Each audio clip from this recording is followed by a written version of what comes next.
FM viewers, you're watching a special broadcast all the way from Ahmedabad. We're broadcasting live from the Sabarmati riverfront. What you see behind me is one of those iconic landmarks, a place that is visited by all Ahmedabadis and has also become a pride for all Gujaratis.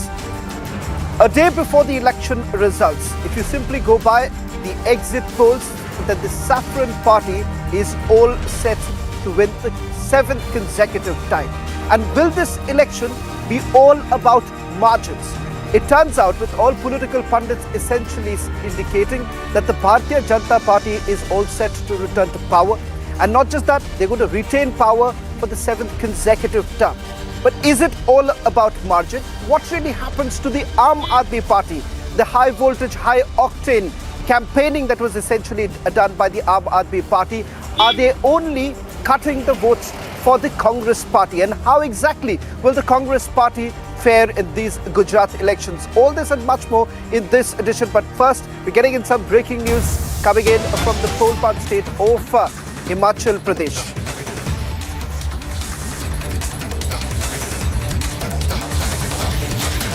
The breaking news now coming in from Himachal Pradesh. A day ahead of the Himachal Pradesh election results, Congress has now expelled 30 leaders for the next 6 years. The details that we are getting right now is coming in from Himachal Pradesh, where the decision has essentially now been taken by the Congress unit in Himachal Pradesh. 30 office bearers of the Congress Party have been expelled for the anti-party activities during the elections. The expelled leaders we're picking up are all from Shimla district itself, and this decision has been taken by Himachal Congress Chief Pratibha Singh. We'll try and go across to Amandeep in a short while from now, who's going to join us from Shimla. And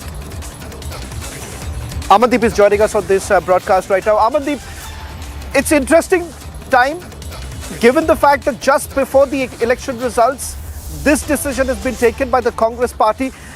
Does this smack of some sort of a nervousness? Because all exit polls are showing that it's going to be a close contest. But within the Congress Party, have they already given up?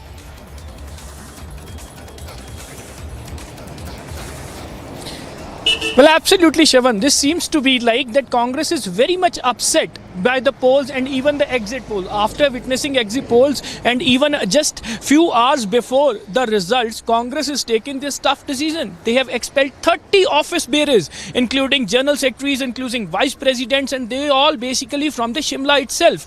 And even now the Congress Party is claiming that they have not done campaign in the favor of the Congress during the elections. But what happened when the election campaign was on, and even just hours before the results, this decision has been taken?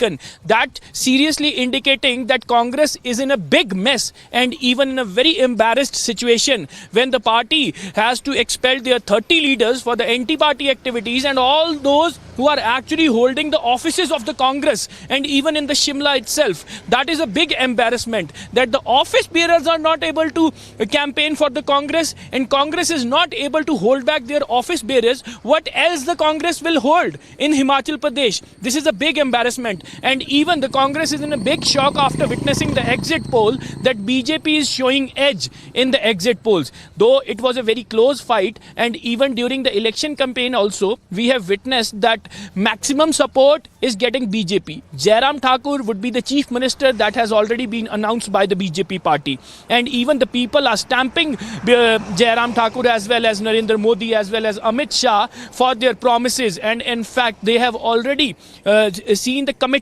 leaders. But what about the Congress? Number one, Shravan, Congress is not having any kind of chief ministerial face. Pratibha Singh has launched his son Vikram Aditya during the elections, and in fact she is trying to claim that Vikram Aditya should be the chief minister if the Congress came into the power. The second aspirant of the chief minister is Sukhwinder Sukhu, and in fact he is another big leader of the Congress party, on which he is taking the claim that he would be the chief minister if the Congress came into the power. Third front is Mukesh Agnihotri, contesting from Harauli, and in fact he is another person who is claiming himself as a chief minister if the Congress came into the power. So somewhere down the line, the Congress is in a complete mess and a complicated situation, that if the Congress party in any case came into the power, who would be the chief minister? There was no such clarity on that. But BJP on one side is a very streamlined, is very clear on each and every part that Jairam Thakur would be the chief minister, and even that election was fought under the leadership of Prime Minister Narendra Modi, and even several union ministers has promised by their own departments that development should take place here in Himachal Pradesh as well. But Congress has played the card that change of power is very much into the tradition of Himachal Pradesh. After every 5 years there is a change of power in the political party. But this time BJP is very much on the edge to break down this trend, and even Congress is dealing with their own party crisis, and that is the reason just hours before they have expelled their 30 office bearers for next 6 years, and even after getting the report. But the point is that if the Congress is not able to hold back their office bearers, what else will the Congress hold in the Himachal Pradesh if in any case they came into the power? Yes, Chavan. Right. Thank you very much, Amandeep. My colleague Amandeep would be reporting live from 6 a.m. tomorrow, getting you the live updates from that cliffhanger state of Himachal Pradesh. Will the Congress come back to power, or will the Bharatiya Janata Party retain the power in the state of the Himachal Pradesh? Focusing right now from where we are broadcasting, the state of Gujarat. Remember, the voter turnout has been lesser than what we witnessed in 2017. And in fact, in 2017, the Bharatiya Janata Party certainly found itself in a difficult spot where the Congress party had given them a run for their money. But the situation has been quite different. There is a new entrant, and that new entrant seems to have only damaged the prospects of the Congress party and effectively helping the Bharatiya Janata Party. But with the voter turnout being lesser than last time, what does that essentially mean? And what about the key areas like Saurashtra, where the Bharatiya Janata Party hasn't really done well in the past? What will happen in Surat, where previously the Bharatiya Janata Party did not really fare that well? All of this we're putting together, take a look at it, and then we have special guests joining us on this broadcast. Gujarat registered a voter turnout of 64.33% for the recently concluded elections, a drop of over 4% compared with the turnout registered in the last assembly polls in 2017. The polls were held in two phases, with 89 seats voting on December 1st, while the second phase of polling was held on December 5th in 92 assembly segments. The average turnout for all the 182 seats spread across 33 districts was 64.33%, which is lower by 4.08% compared with the 2017 assembly polls, when Gujarat had registered 68.41% voting. Saurashtra's Botad district, with two assembly seats, registered the lowest voter turnout of 57.59%, whereas tribal-dominated Narmada district in South Gujarat topped with 78.42%. Meanwhile, BJP is super confident for a sweeping victory in Gujarat. ये दफ़ा हम Bharatiya Janata party पुराने सारे record तोड़ के सारे number से ये चुनाव भी हम जीते. All eyes on 8th as Gujarat's fate is set to be sealed.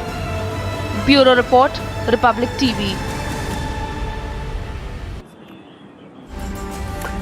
Joining us on this special broadcast is Dr. Shraddha Rajput, Vice President of the Mahila Morcha BJP, joining us from Ahmedabad, and Bharat Desai of the Congress Party joining us from Ahmedabad also. Let me take the first question with Dr. Shraddha Rajput. Dr. Rajput, we've seen the Bharatiya Janata Party struggling in the previous election. This election, many would say, was completely lackluster with the kind of campaigning that was done by your principal opponent. But the question for you is that are you going to win this election only because of Prime Minister Modi and not because of a very strong state leadership and the vacuum? Dr. Rajput, would you not admit that there is a vacuum in the Bharatiya Janata Party in Gujarat? And I'm not saying that there is a vacuum in Gujarat in the leadership quality. We are the party, we have a numbers of volunteers which we are calling a Dev Durlabh Karyakarta, and we do have the leadership. Okay, and we have a leader who has a benchmark, and he is the popular face among, not only in India, is a popular face of world right now, and he's our honorable Prime Minister as well. What should I do if opposition do not have their doesn't have their own leader? That is not my problem. That is not my party's problem. See, we went and we appealed. I'm asking the question, campaigning. Dr. Rajput. Yes. The question that I was asking, Hello. Dr. Rajput, sorry to interrupt you, is the fact that Yes. you still need to rely on Prime Minister Modi and Home Minister Amit Why? Shah. Your state What is wrong in leadership that? is where the problem No, lies. what is wrong in that? There's See, no what is problem. wrong There's in absolutely that? no There is problem. the But you have to rely. You have to Yeah. essentially rely on the Prime Minister to win a state election. See, not only the Gujarat. In coming days, we do have a state election in Rajasthan, Chhattisgarh, and Madhya Pradesh. At that time, also, Honorable Prime Minister is a leader of our party. He is our face. And what is the problem in that? This is the home state of Honorable Prime Minister Narendra Modi. And if you understand what are the kind of the equation of 6.5 crore Gujarati and Narendra Modi, you are there in a riverfront. You may ask anybody. Everybody is knowing about the Narendra Modi ji, and we love Narendra Modi ji. He is our leader. He is our spectacular leader. He was our chief minister. He is right now our prime minister. And whatever the things he has done for Gujarat, and now he is also doing from central to Gujarat. All double engine circle works. Gujarati people like it. So there is nothing wrong in that, because we do have a leader and we do have that kind of product that we are getting the benefit of them. So what is wrong in that? I don't understand. Opposition doesn't have leader. Why should we are for? That is opposition's call.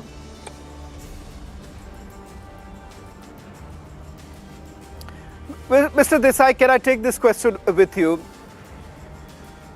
As far as the Congress party is concerned, we'll wait for the Congress party to join on our show and I'll take that question with them. But Dr. Rajput seems to have been suggesting that there is absolutely nothing wrong if you have to essentially rely on the Prime Minister. But let me get into key issues right now.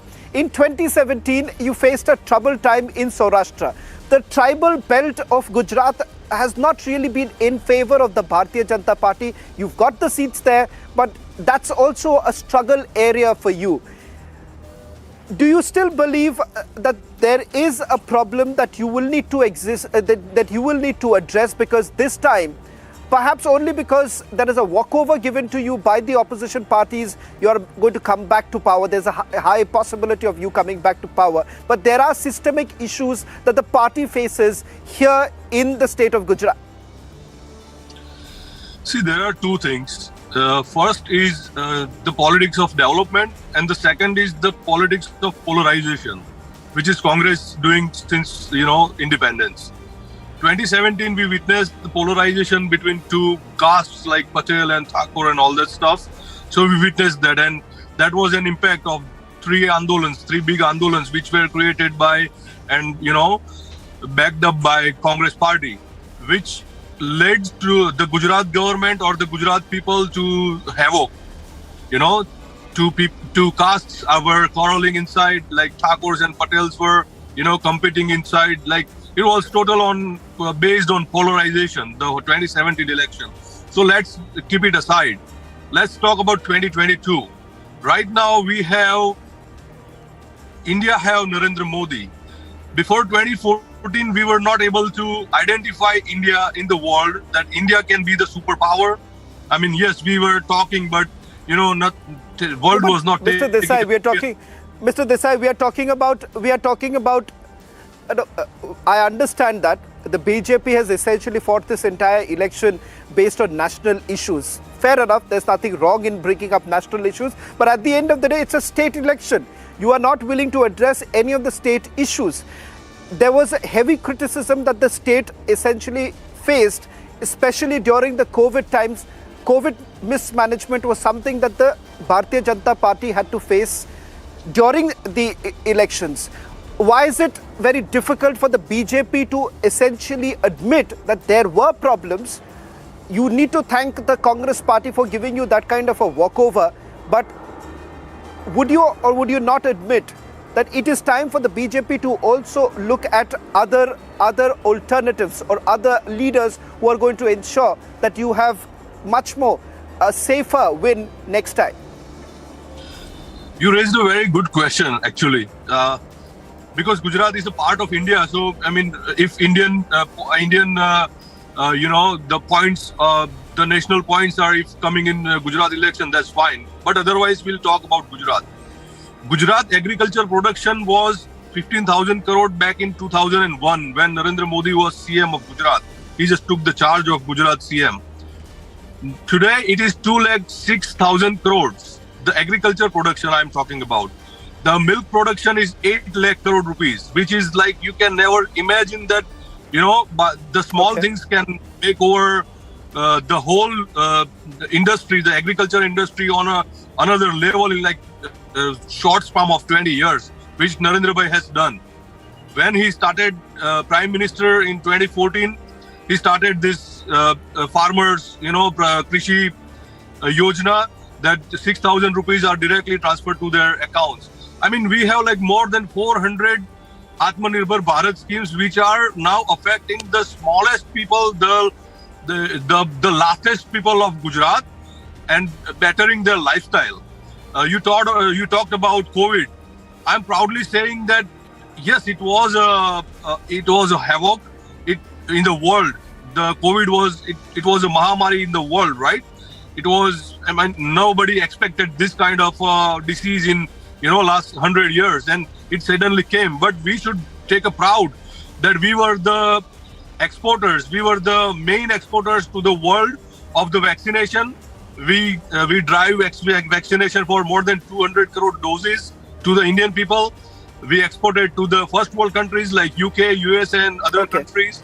We exported PPE kits. We exported masks. So if we talk about Narendra Bhai say one thing every time, कि मुश्किलें में से भी हम रास्ता निकाल कर उसको किस तरह से हम एक अपॉर्चुनिटी में बदल सके. So Narendra Bhai is that person, that so he Mr. Desai, yes sir. Okay, Mr. Desai, I also wanted to take a question with you regarding your former party, the Congress party, the lackluster campaigning that was essentially done by them, and obviously you should actually also thank Aam Aadmi Party. Let me bring in Dr. Rajput. Dr. Rajput, on a lighter note, are you willing to now congratulate the Aam Aadmi Party because they played a very important role, ensured that the principal opponent party in the state of Gujarat to a greater extent is decimated only because of their high-octane campaigning that has been done. Their minimalistic, maximalistic approach has essentially helped the Bharatiya Janata Party and only damaged the Congress party. See, I don't understand why you people are giving the credit to the Aam Aadmi Party. Bharatiya Janata Party has been servicing to Gujarat since last 27 years. Since last 27 years, is there any Aam Aadmi Party or any other party? We do have a competition with the Congress. There is a BJP and Congress in Gujarat. First of all, it is Gujarati's flavor. Gujarati people are very hardworking people. They are passionate people. It is called in Gujarat, it's the Khamir Vantu Gujarat. So they don't like any kind of free beach. They don't like Revdi culture. See, they are talking about the free electricity. Please, brother, come see in the Gujarat, because of Jyoti Gram Yojana, which was started by Honorable Chief Minister Narendra Modi at that time, we do have surplus electricity, and right now we do have a solar panel. We are not talking about the free electricity. We are now talking about the selling the electricity and gaining money from that. We worked on the education. Give me single one school, private school in the Delhi. Yeah, they are giving the free education. See, government education, government free education, it is in Gujarat. So I don't understand this kind of propaganda they are doing and why you people are saying that propaganda See, in Gujarat, we Gujarati people are business-minded people. We know what is the benefit for us, what are losses for us. So we believe in our benefits, and we believe that Bharatiya Janata Party is the only party who has given the charismatic development in the Gujarat, whether it is the Statue of Unity, whether it is a corridor, Ambaji corridor, Junagadh, or a metro services in the Karnavati. You may see the Atal Bridge, you may see the riverfront. There are so many developmental work which has been done by the Bharatiya Janata Party over a period of time. Okay. We worked on the another development like Beti Badao, Beti Bachao for the girl child education dropout ratio. We decreased the dropout ratio. We worked on 99% institutional deliveries for the women.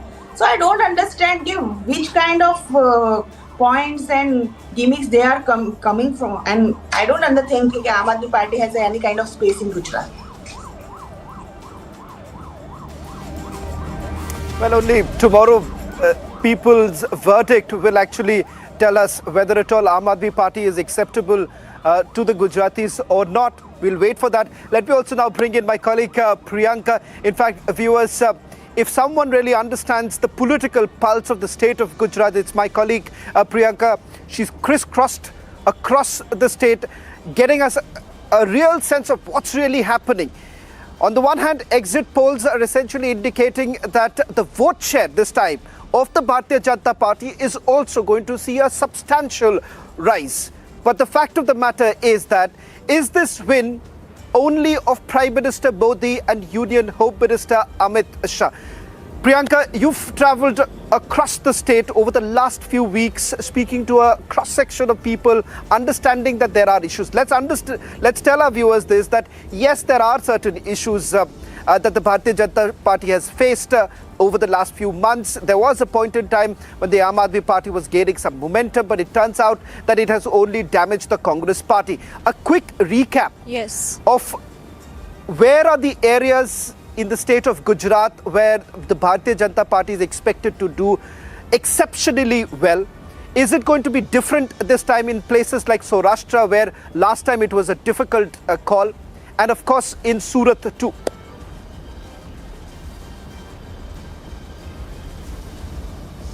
Well, important constituencies and districts that you have named, Shavan, and of course to dissect it for our viewers to understand the kind of effect the campaign of the BJP have also had on the ground.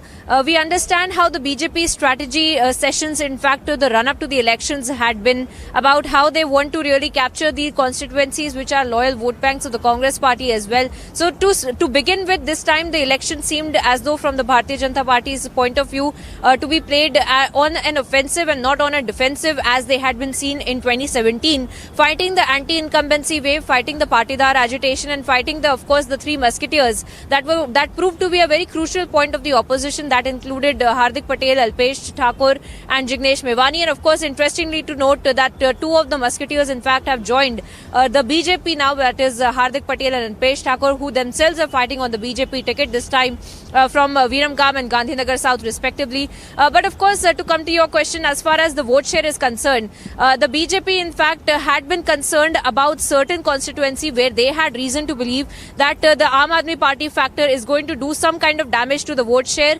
and the opposition in fact is not going to be that divided there in these particular areas that included the North Gujarat.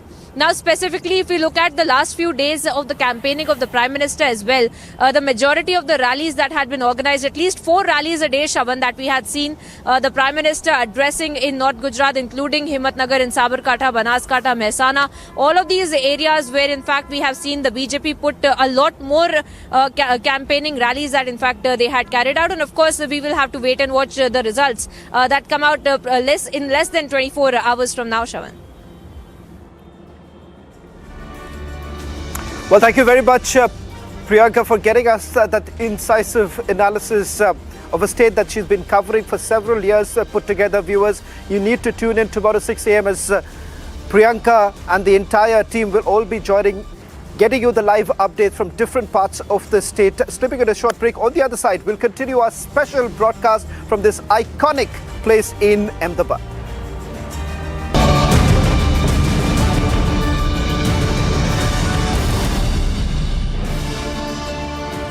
QS and THE, the world's foremost university rankings organizations, have ranked Amity amongst the top 3% universities globally, making it among the very few Indian universities to be included in both rankings. Yet another top ranking for Amity University. Border between Karnataka and Maharashtra, Belgavi, Karnataka Rakshana Vedike organization is holding a protest over the dispute. SFI leader has now admitted in the hospital after being attacked by students in Wayanad in Kerala. 4 persons were arrested. Republic TV has confronted Saket Gokhale, where he has said that I am detained, but the Oreva owners are not yet arrested.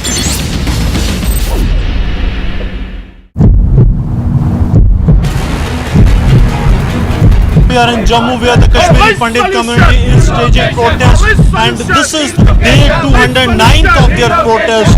For the past 209 days they have been staging protest, and what they say that अपने देश में दंडित हैं हम कश्मीरी पंडित हैं.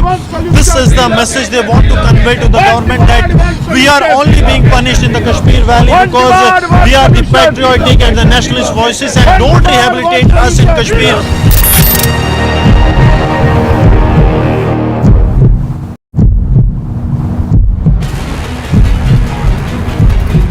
Mr. Gokhale, what would you say about why have you been detained? Did you actually post fake? But that is also being said that the RTI that you had said was fake news. Was it true? Mr. Gokhale, was it true that you were actually peddling fake news? That's the answer. But you have also been especially at a sensitive time like more. Mr. Gokhale, what do you have to say for yourself?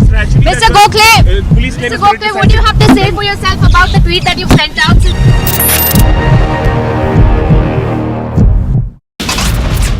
We are in Jammu where the Kashmiri Pandit community is staging protest, and this is day 209th of their protest. For the past 209 days they have been staging protest.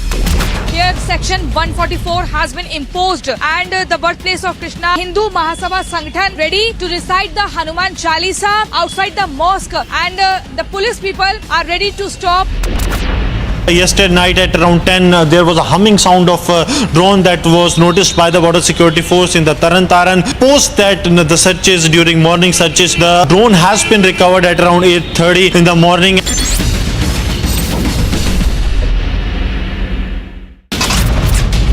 Farooq Abdullah statement.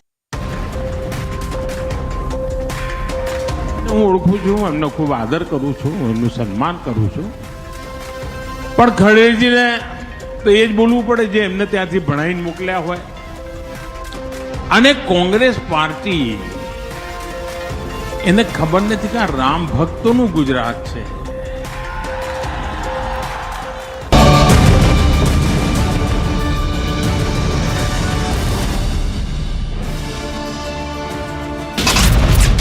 We are in Jammu where the Kashmiri Pandit community is staging protest, and this is day 209th of their protest. For the past 209 days they have been staging protest. Here section 144 has been imposed, and the birthplace of Krishna, Hindu Mahasabha Sangathan ready to recite the Hanuman Chalisa outside the mosque, and the police people are ready to stop. Yesterday night at around 10, there was a humming sound of a drone that was noticed by the border security force in the Taran. Post that, the searches, during morning searches, the drone has been recovered at around 8:30 in the morning.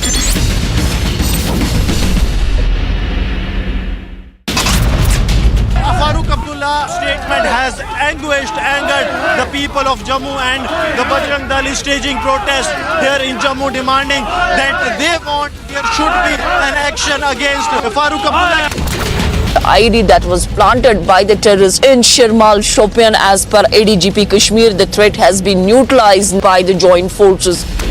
Thiruvananthapuram, where the Youth Congress is staging a protest against the mayor after the letter controversy over the various appointments and nepotism thereof.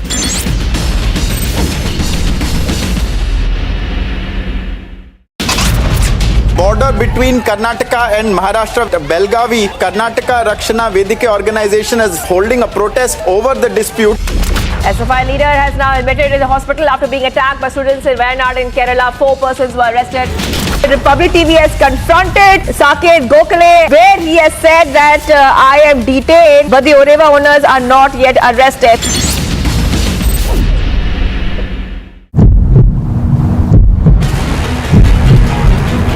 We are in Jammu where the Kashmiri Pandit community is staging protests, and this is day 209th of their protest.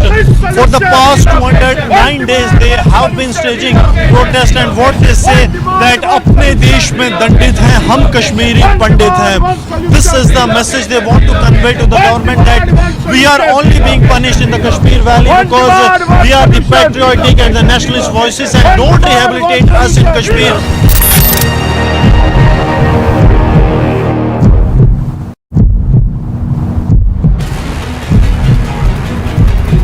Mr. Gokhale, what would you say about why have you been detained? Did you intentionally post fake? But that is also being said that the RTI that you had said was fake news. Was it true? Mr. Gokhale, was it true that you were actually peddling fake news? That's the answer. But you have also been especially at a sensitive time like Morbi. Mr. Gokhale, what do you have to say for yourself? Mr. Gokhale, what do you have to say for yourself about the tweet that you've sent out?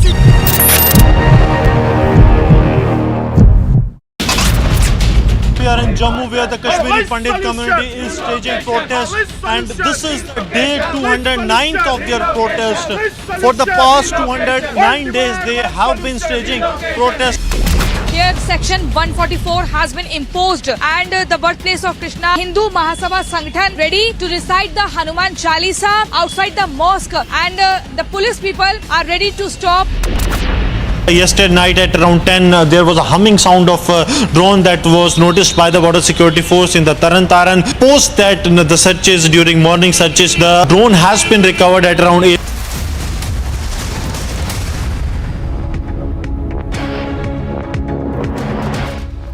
Good evening and welcome, friends. This political Wednesday as we build up to December 8th with honor. Important developments today with MCD poll results, Parliament session beginning, and of course the Maharashtra-Karnataka border tussle. Let's begin with the headlines first.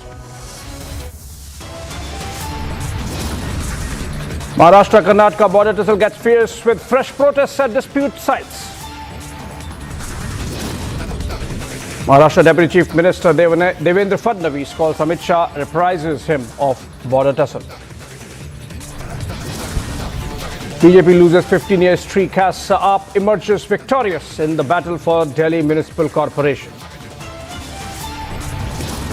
245 hours and counting rescue operations are underway in MP's Betul to save 8-year-old Tanmay, who's stuck in a bowel.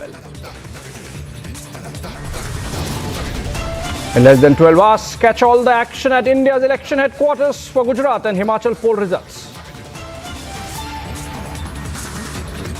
Fastest numbers incisive analysis. Don't miss Arnab and team live from 6 a.m. on counting day.